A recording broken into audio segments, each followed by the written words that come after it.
Hello guys, in this video we are going to talk about how to enable your 2FA basically on your actual crypto.com application. So it's really simple. So setting up your two-factor authentication on crypto.com, it's really simple. So from the menu basically right here, you will have to just go ahead and go to settings basically, security. So here's security now. And then from security, you want to select your two-factor authentication.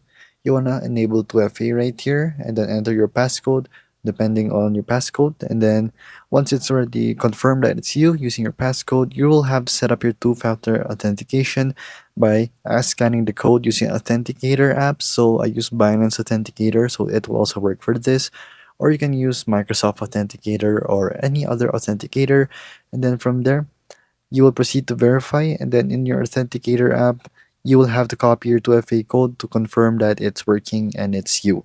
So there you go, guys. That is how you enable 2FA in your actual crypto.com application.